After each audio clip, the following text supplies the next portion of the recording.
If an apple a day keeps the doctor away, what happens when you take the radical remedies prescribed by the wildest physicians in the natural world? We're counting down the top 10 most extreme medics in the animal kingdom to find out just who has the most complicated cures. Sometimes it takes more than a spoonful of sugar to help the medicine go down. When nature's medics are taken to the most extreme. Earth is a planet of extremes. Extreme places. And extreme animals. But some animals are more extreme than others.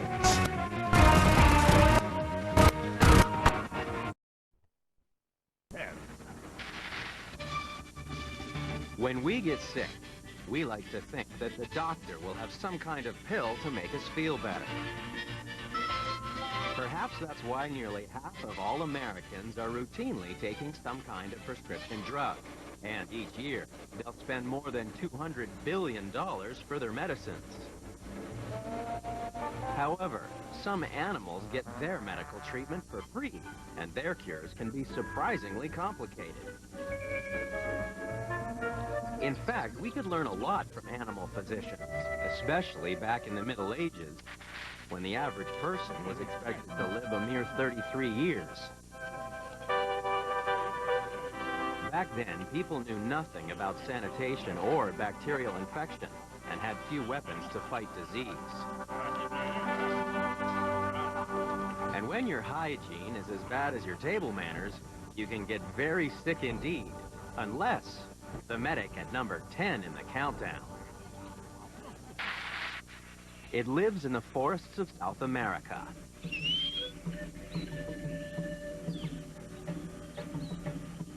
This is the nest of the harpy eagle.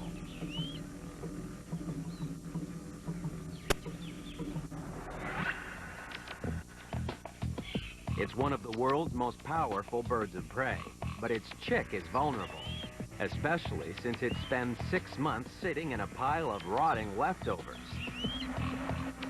The nest is the perfect environment for disease-spreading parasites.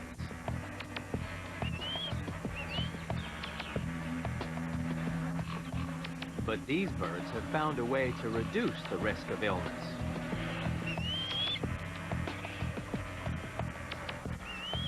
Eagles are number 10 in the countdown because they decorate their nest with a variety of aromatic vegetation.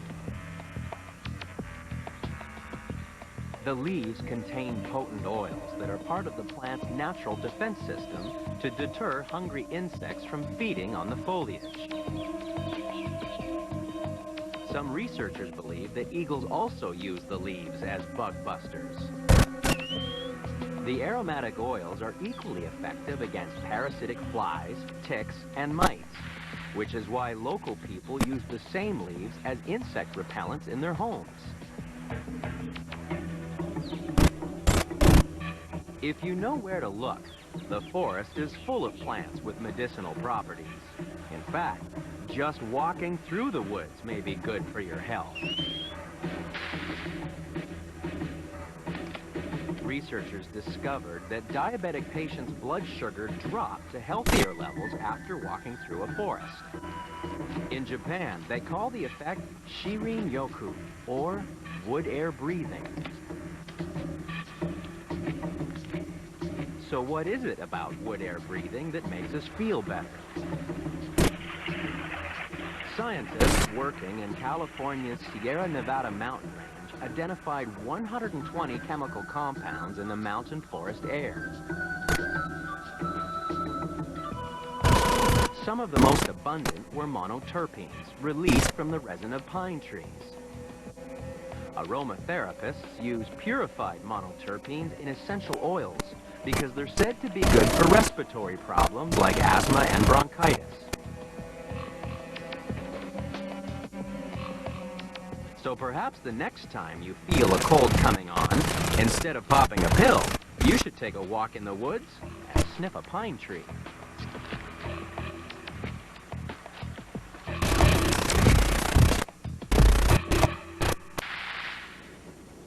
Young eagles also benefit from fragrant forest foliage because it's a remarkably effective tool for ridding their nests of parasites. However, as we continue through the countdown, we'll meet animal medics with far more complex treatments, some of which may one day inspire human doctors.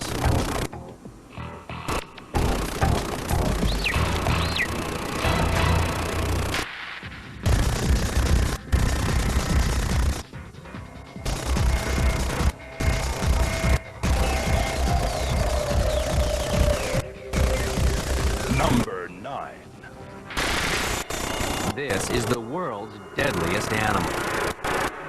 According to the World Health Organization, mosquitoes kill about 2.7 million people every year by transmitting dreadful diseases. No wonder we slap on all kinds of chemicals to ward off this tiny terror. Mosquitoes are also a problem for our next contender, and it can hide indoors. It lives in the bug-infested forests of Madagascar.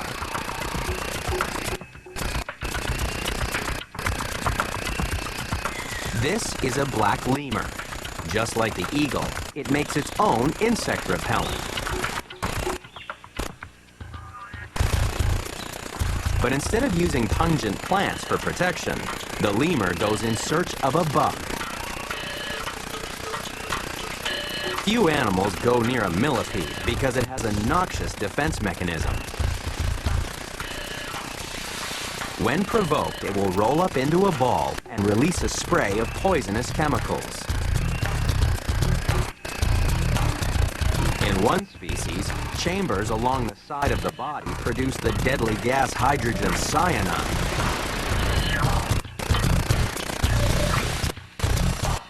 Millipede juice is such an effective deterrent that it's stolen by lemurs. Usually, these harmless primates only eat leaves, but they've discovered that nibbling on a millipede causes it to release its terrible-tasting toxins. Then, the lemur wipes the poison all over its body as a bug repellent.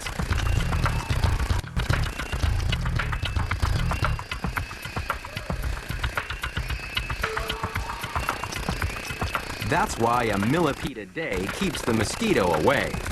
But in a forest on the other side of the world, humans found another way to combat mosquito-borne diseases, and this time nobody had to chew on a millipede. Every 15 seconds, someone dies of malaria. And until recently, the only drug that could help was quinine, derived from the bark of a tree found in the mountains of Peru.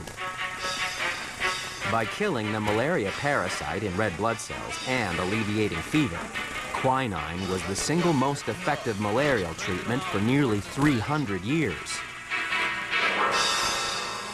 Unfortunately, quinine tasted so bitter that, according to legend, the only way British colonials in India could swallow it was by mixing it with gin and lemon.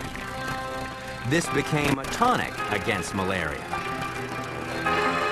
The English grew to love the flavor, which is why we're still drinking tonic water today.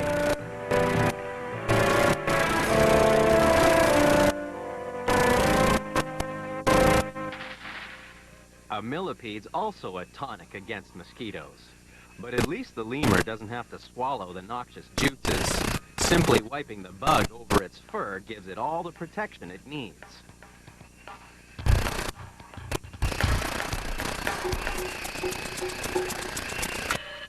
It's the poor old millipede that feels a little sick after a visit to this furry physician.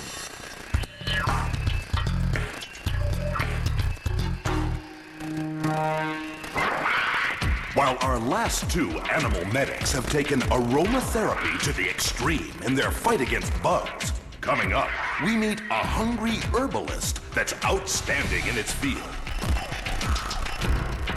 And later, what four-legged physician is definitely barking up the right tree? Find out next on Animal Planet's The Most Extreme.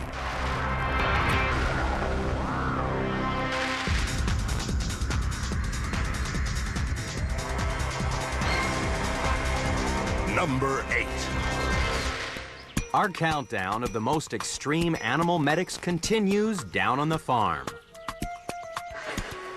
Most people believe that one field of grass is like any other, but grazing mammals know the pasture is actually made up of a variety of vegetation. Each plant contains a different combination of nutrients and chemical compounds. And that's why this field is a natural drugstore for the animal chewing its way into number 8 in the countdown, the sheep. Long considered one of the world's least intellectual creatures, the sheep is actually outstanding in the field of pharmacology.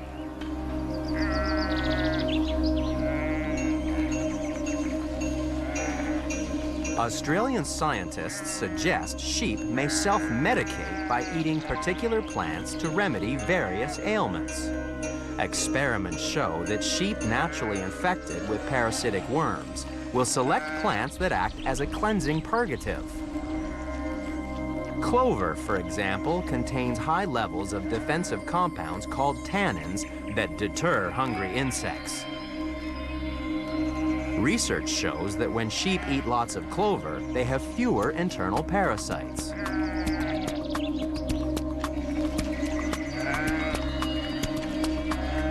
Of course, it's not just sheep that use herbal remedies. Humans have benefited from the healing properties of plants for thousands of years.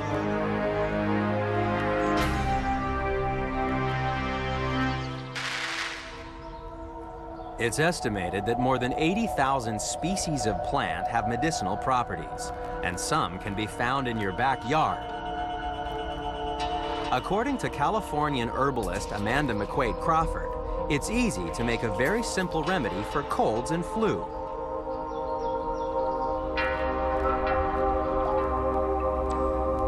We're going to grate a piece of ginger root. Now, we say that the amount of ginger root that you need in any one dose is about the size of your own thumb. So I think I'm going to use just a small piece like that to grate up today.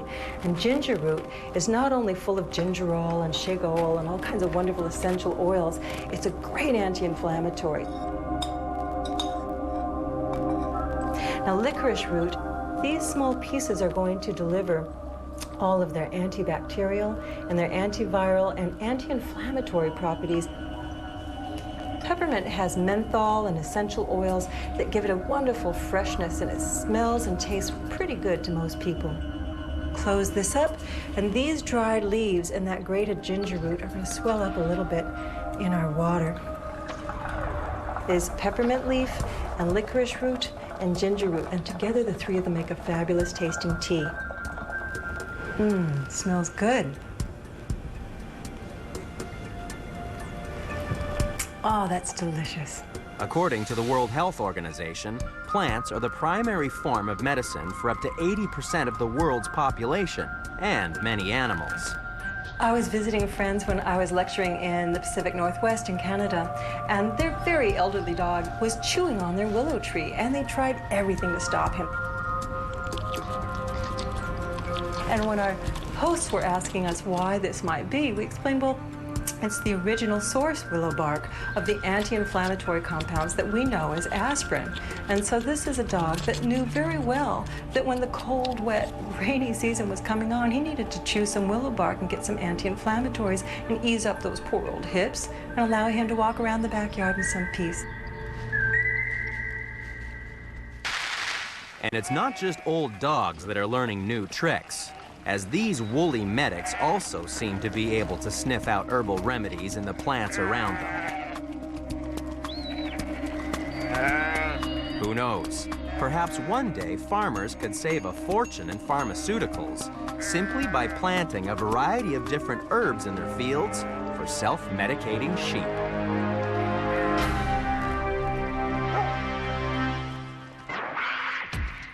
While our last two contenders made medicines by chewing on grassy weeds and millipedes. Coming up, we unearth a medic with a truly dirty mouth.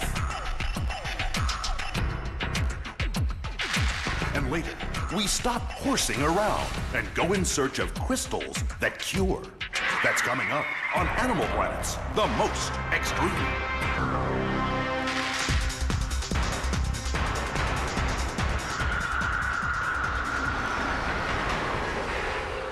Number 7. In the forests of South America, the next contender in our countdown of extreme medics has a most unusual diet. Here, the fruit may look appetizing, but plants guard them by packing them full of noxious chemicals. But that's no deterrent for the animal flying in to number 7 in the countdown. Parrots love eating fruit, even if it means getting a potentially lethal dose of poisonous alkaloids and tannins.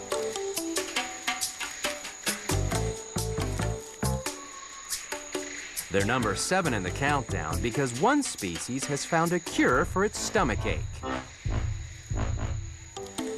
In Peru, thousands of macaws will descend on riverbanks for an early morning detox. Every day, macaws eat clay. Lots of clay. A parrot can eat 1/10 of its body weight each day, which is about the weight of a hamburger made of mud. These extreme medics have discovered that clay is the perfect antidote for the poisons in their fruity diet. It's thought that the minerals in the clay bind with the plant's toxic substances, neutralizing the poison, allowing it to pass harmlessly through the bird's digestive system.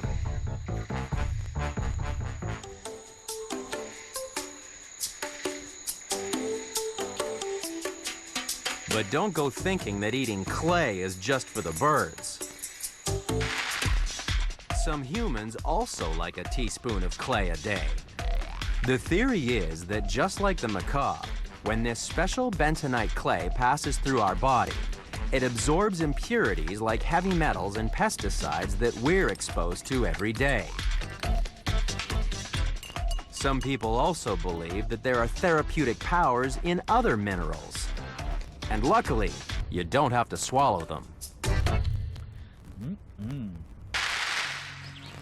These are crystals. The earliest record of crystal healing dates back to ancient Egypt, and it's still in use today.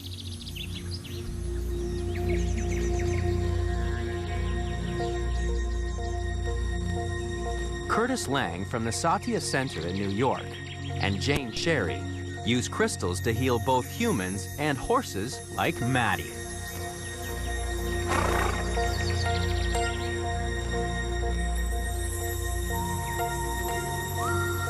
Poor old Maddie has the degenerative disease arthritis, which is why owner Betsy Cashin is hoping crystal therapy will provide some relief for those aching joints.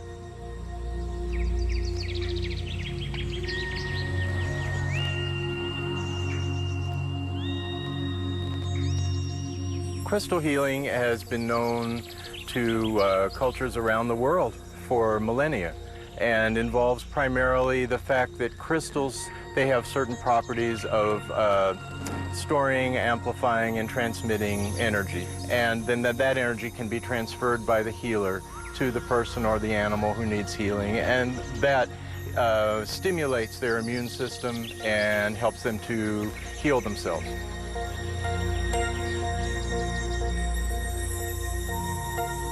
During the treatment, the horse that was otherwise grazing stopped grazing, and just their head was sinking lower and lower, which is a sign that she's relaxing, and just kind of went into a trance.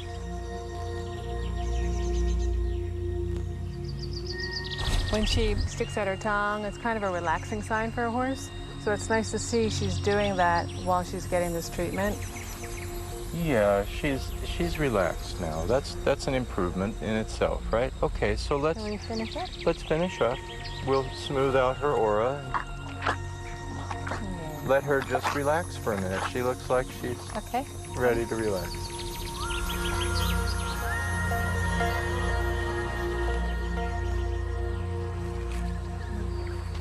While crystals seem to have helped Maddie relax, it's clay that helps macaws relax about their diet of potentially poisonous fruit. Their simple medicine really is dirt cheap, If only the cure for our next contender was as easy to obtain.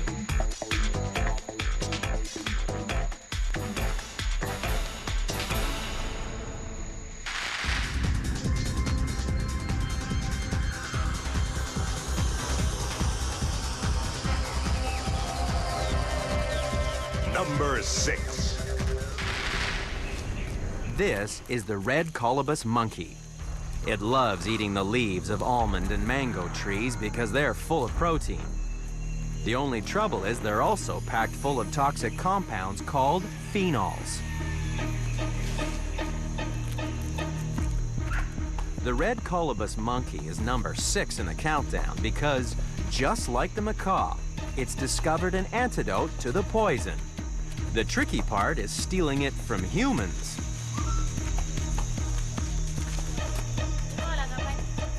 This hut belongs to a charcoal burner on the island of Zanzibar off Africa's east coast. He hopes to sell his baskets of charcoal as fuel, but the monkeys have a very different use in mind. As soon as the charcoal is left unguarded, the gang makes its move. The monkeys have discovered that chewing on charcoal is the perfect antidote for the phenols in almond and mango leaves. Charcoal absorbs the harmful chemicals and detoxifies the leaves, which is why no basket is safe from these cheeky monkeys. And monkeys are not the only medics with an interest in charcoal. In 1831, the French Academy of Medicine watched in astonishment as a pharmacist named Torrey swallowed 10 times the lethal dose of the poison strychnine. But he didn't die, because just like the red colobus monkey, he'd mixed the poison with finely ground charcoal. It works by soaking up poisons, binding them to the surface of the tiny particles. And there's plenty of surface to bind to. Just 1 teaspoonful of activated charcoal has a surface area of more than 10,000 square feet. It's still used in hospitals today to soak up poisonous chemicals, saving the lives of countless humans and monkeys.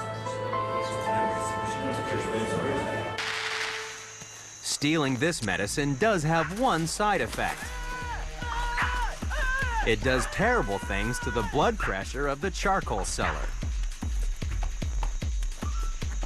But for the monkeys, chewing on charcoal means they thrive on their toxic diet and have much higher birth rates than those monkeys without access to the antidote.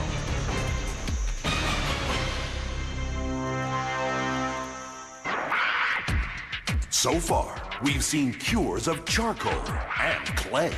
But still to come, we'll meet an animal obstetrician that's found a way to make delivering babies a breeze. And later, we'll...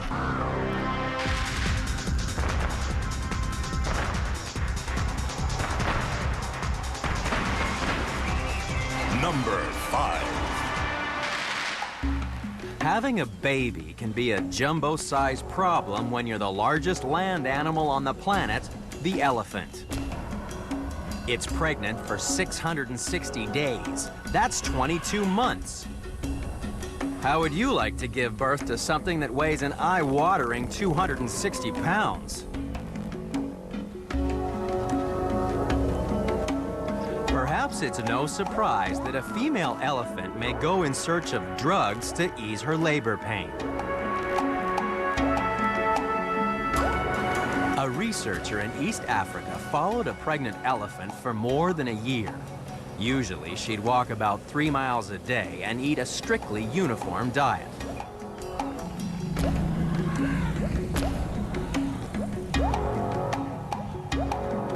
But near the end of her pregnancy, the mother-to-be walked 17 miles in one day. Here she is. There she is. Here she is. Hey, there we go. Yeah. She ended up beside a tree from the borage family, a plant that wasn't part of her normal diet. Then she ate it all, from leaves to trunk.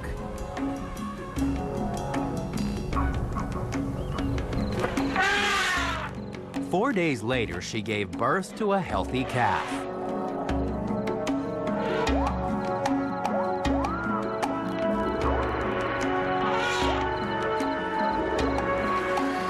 Strangely enough, the researcher also discovered that some African women brew tea using leaves from the very same tree to induce labor. It's been suggested that a chemical in the leaves may help start contractions and relax muscles around the birth canal.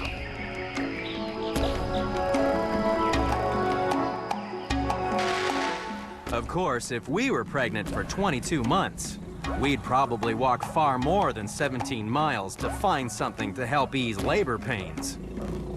The researcher never again observed the elephant eating that tree species, but believes the pachyderm's behavior is more than just a coincidence. The pregnant elephant's search for a medicinal plant is why these enormous obstetricians are number 5 in the countdown.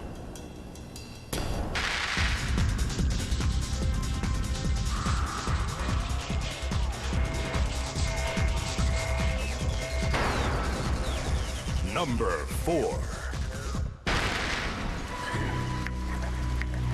In many parts of the world, when people become ill, they don't have access to medical doctors. Instead, as much as 80% of the world's population visits traditional healers for their primary form of health care. And herbs are the main source of medicine.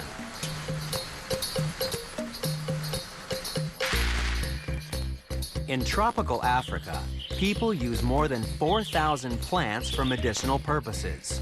Just like the animals swinging in to number 4 in the countdown, the chimpanzee. After years of observing chimp behavior, primatologists believe these apes are the original jungle doctors, prescribing medicine from natural sources throughout the jungle. It's thought that chimps use over 30 different plants just to treat stomach complaints. And sometimes they take great care in preparing their medicine.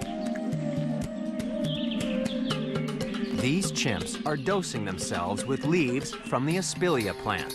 But they have to be rolled in the mouth, not chewed, in order to preserve the hairs on the leaves.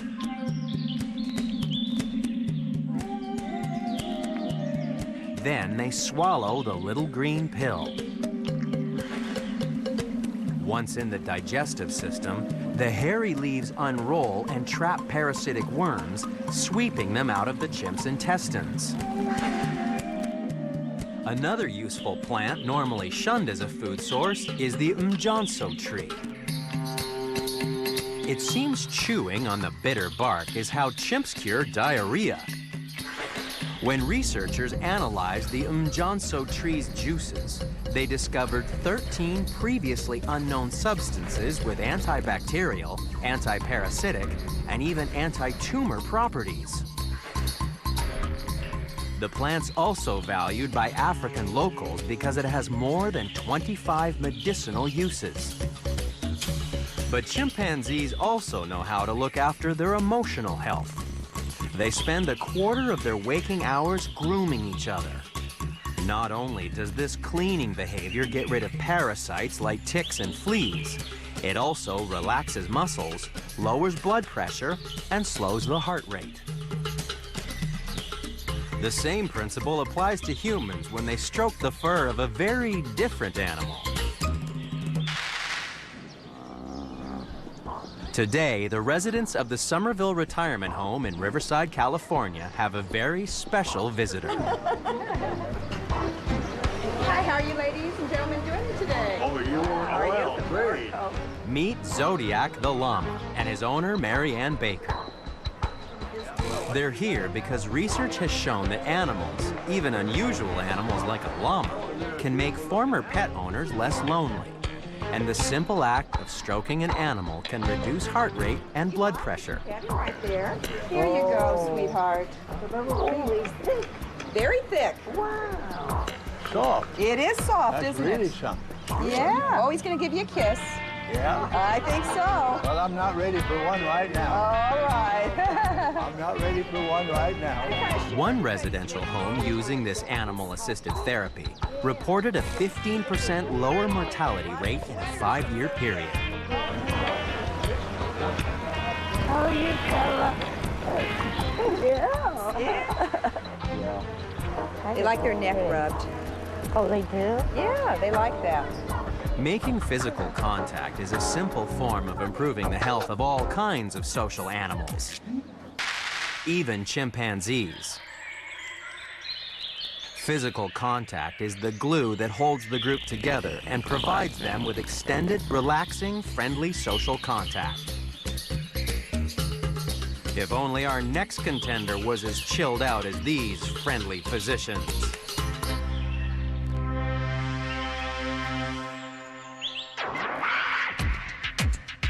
While our last two medics found cures simply by chewing on trees, still to come, we'll meet an Australian animal that fights infection like no other.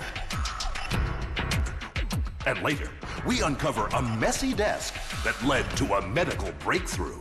That's coming up on Animal Planet's The Most Extreme.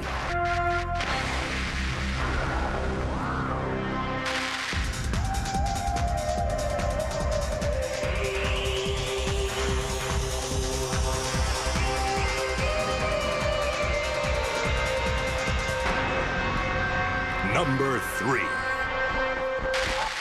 The next contender in our countdown of extreme medics is a real glutton. Nothing binges quite like a bear. A bear can easily eat 10 times more food than most Americans, an astonishing 20,000 calories each day. It can pile on about 30 pounds a week, and 80% of that is pure fat, thanks to a diet of salmon.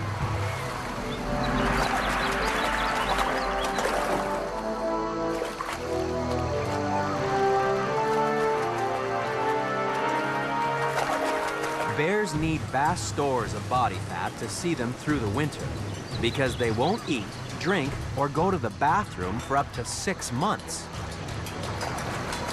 And bears also go in search of medicine to help prepare them for their extreme sleep. Before hibernation, bears start eating fibrous, rough-edged plants to scour parasites from their gut, just like chimpanzees. They also go in search of a plant called bear root. They chew the roots and rub the paste onto their faces, presumably because the plants contain chemicals that deter external parasites like fleas and ticks. Bears are number 3 in the countdown because when the winter snows arrive, they've dosed themselves with medicines to reduce the number of parasites feeding on them as they sleep. However, there are other reasons why scientists are studying these medical marvels. Once the bears enter their dens, they barely move throughout their long hibernation, a fact that puzzles researchers investigating human diseases. How can a bear remain in a den for 6 months and never urinate? Why don't bears have heart disease when they eat so much fat? Bears may even provide answers for rocket scientists.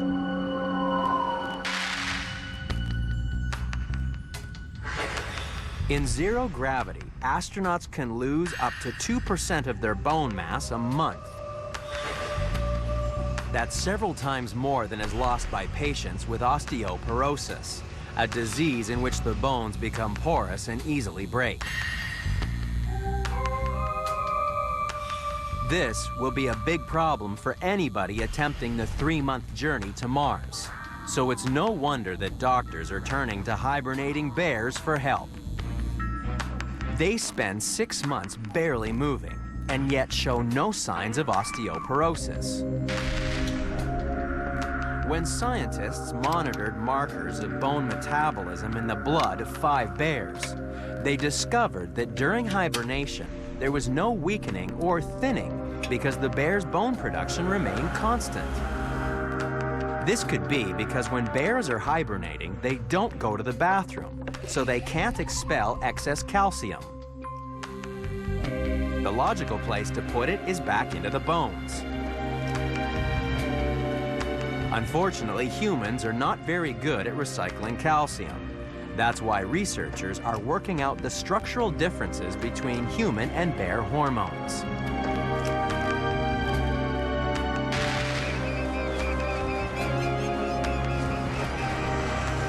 By understanding the process of calcium recycling, researchers hope that these big, fat, furry medics will provide new therapies for human bone loss. And who knows, maybe one day they'll even help us reach Mars.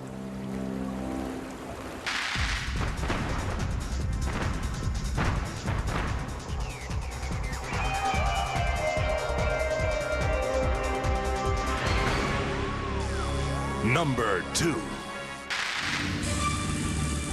Back in 1928, at St. Mary's Hospital in London, an untidy scientist discovered something interesting on his desk. After returning from a long vacation, he noticed that many of his culture dishes were contaminated with a fungus. His name was Alexander Fleming, and from the fungus came the wonder drug, penicillin. Through mass production methods, America is continually increasing its output of penicillin, the new drug that effects almost miraculous cures. Deadly to a wide variety of bugs, penicillin was the first of a range of powerful new antibiotics to forever change the face of medicine. But it's no match for the drugs produced by the animal hopping in to number 2 in the countdown. This is a wallaby, a type of small kangaroo found throughout Australia. It's a marsupial, which means that giving birth is easy.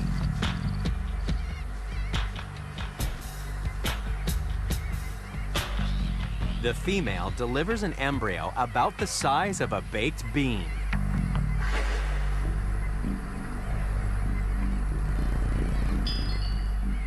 The helpless baby has to immediately fight its way through the fur, moving from the birth canal to the milk-bearing teats.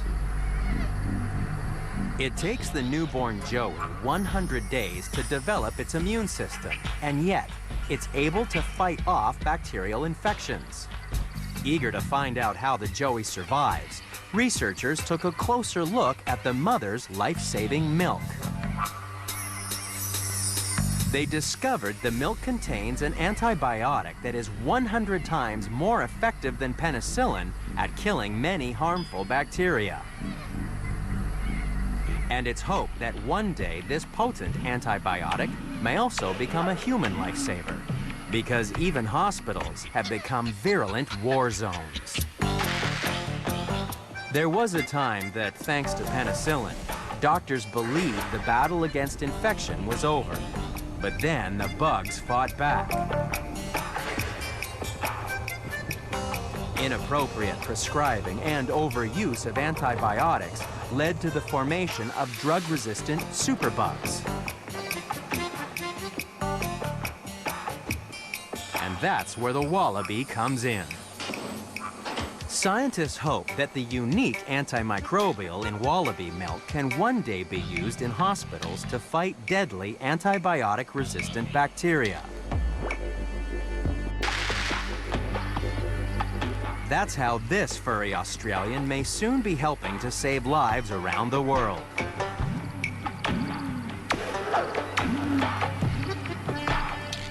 But it's still not the wildest physician in the countdown. We've seen the 9 contenders. They've all prescribed some radical remedies. Only one animal is a more extreme animal physician. It's number 1, and it's coming up next on Animal Planet's The Most Extreme.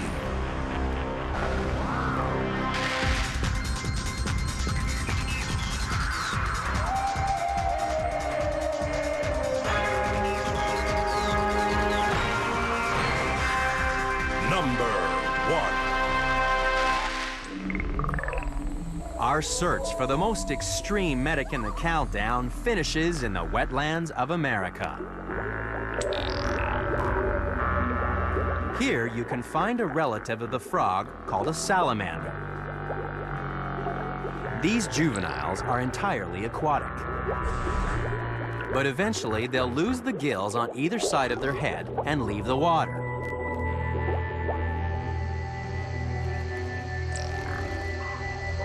The sexually mature adults are air-breathing and walk around on 4 legs.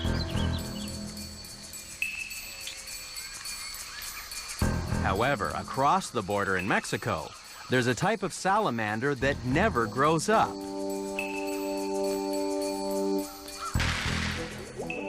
Meet the axolotl. Adults keep their gills and spend their whole lives submerged. But there's a problem living in one of the most popular boating lakes in Mexico.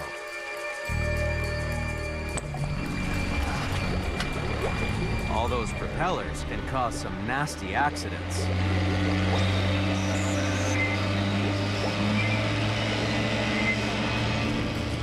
But the axolotl is #1 in the countdown because lost limbs mysteriously regrow.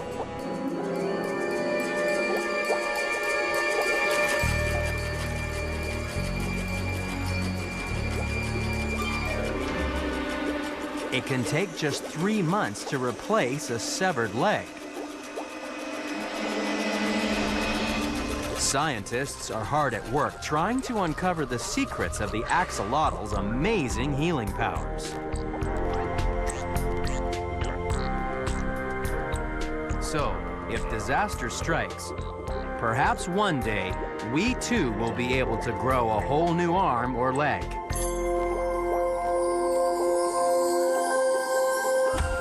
But until then, there's no doubt that when it comes to medical marvels, the axolotl really is the most extreme.